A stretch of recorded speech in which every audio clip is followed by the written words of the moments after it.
Professor रतन लाल एक ऐसे व्यक्ति हैं जो भारत के संविधान को बचाने के लिए और उसको इम्प्लीमेंट कराने के लिए दिन रात लगे हुए हैं। बाबा साहब डॉक्टर भीमराव अंबेडकर का संदेश देश में पहुंचाने के लिए दिन रात एक किए हुए हैं। तो मनुवादियों के जो सबसे बड़े दुश्मन है या अपना सबसे बड़ा दुश्मन मनुवादी किसी को मानते हैं तो बाबा साहब डॉक्टर भीमराव अंबेडकर को मानते हैं। अंबेडकर नामा चलाने की ये सजा प्रोफेसर रतन लाल को, जो कि देश के पूरी दुनिया जानती है सबसे बड़े अपनी फील्ड के प्रोफेसर हैं, उनके साथ ये ज्यादती हो रही है। सुप्रीम कोर्ट देखिए, जो ये झूठा मुकदमा बनाया भी है, मैं आपको पूरे दावे के साथ कह रहा हूँ, ये मुकदमा जो बनाया है ये एक तरह की SC/ST एक्ट की एट्रॉसिटी है। ये झूठा मुकदमा बनाना है। कौन कौन सी धाराएं लगाई हैं? जो धाराएं लगाई हैं 153 है और 295 है।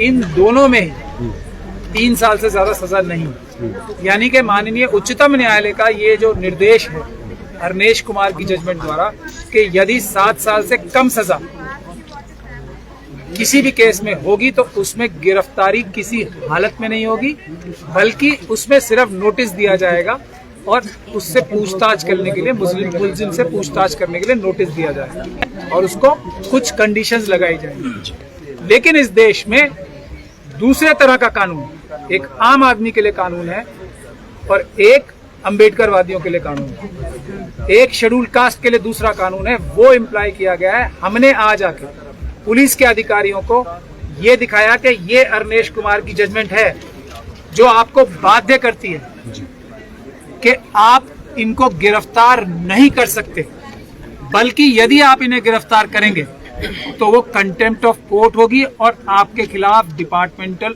एक्शन भी होगा।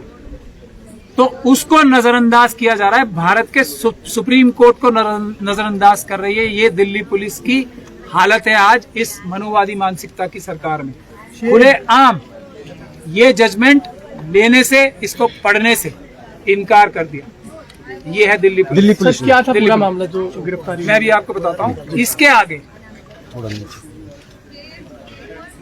जब सुप्रीम कोर्ट का कोई इज्जत नहीं रखती है दिल्ली पुलिस के अधिकारी, तो ये आप समझ सकते हैं किसके दबाव में ऐसा हो रहा है। कौन हौसला हिम्मत दे रहा है कि इस प्रकार के झूठे मुकदमे दर्ज करो और उसके बाद सुप्रीम कोर्ट के आदेशों की भी अवहेलना करो, बल्कि उनको नकार दो। ये कौन हौसला दे रहा है? क्या ये सरकार में बैठे उच्च अधिकारी जो हमारे मंत्री हैं, उनके हौसला दिए बगैर ये गतिविधि क्या दिल्ली पुलिस का कोई अधिकारी कर सकता है? ये है सवाल। अब ये मुकदमा एक है एक पोस्ट के बारे में, जो एक ऐसी पोस्ट टिप्पणी है या एक पोस्ट है जिसको किसी भी तरह से, किसी भी प्रकार से, किसी भी दृष्टि से देखा जाए तो वो किसी भी अपराध की श्रेणी में आती ही नहीं। उसके बावजूद ऐसे मुकदमे लगाए जाते हैं जो कि सरासर झूठ है, बेबुनियाद है। रतनलाल जी के पोस्ट से हिंदू धर्म की जो भावनाएं वो आहत हुई हैं, इससे जो भावनाएं भड़क सकती थी, तमाम ऐसी बातें। पहले तो आप तथ्यों पर ही बात कर लेते। ये FIR देख लीजिए, इसमें कहाँ लिखा है कि किस धर्म की भावनाएं आहत हो गई। ये FIR ही कोई कॉग्निजेबल ऑफेंस डिस्क्लोज नहीं करता।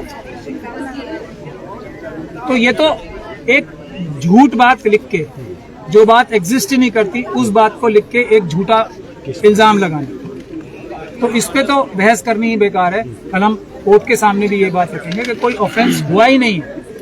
तो ये तो झूठा मुकदमा लगाना था, क्योंकि डॉक्टर साहब जो हैं वो अंबेडकर नामा चलाते हैं। बुनियादी बात ये है, अंबेडकर का नाम सुन के हर एक मनुवादी के मानसिकता के व्यक्ति की क्या हालत होती है, ये आप लोग अच्छी तरह समझते हैं। तो ये दुश्मनी वो है, तो ये दुश्मनी ये है ही नहीं, वो दुश्मनी है। तो अंबेडकर से आज देश में मनुवादियों को बड़ा खतरा है, ये मानते हैं? अंबेडकरवाद से ही खतरा है, बाकी हर वाद जो है वो मनुवाद की सपोर्ट में ही होता है। इस देश में सिर्फ 2 ही वाद हैं, एक अंबेडकरवाद, एक मनुवाद। तीसरा कोई भी वाद है तो वो सिर्फ और सिर्फ RSS और BJP की मदद करने के लिए है।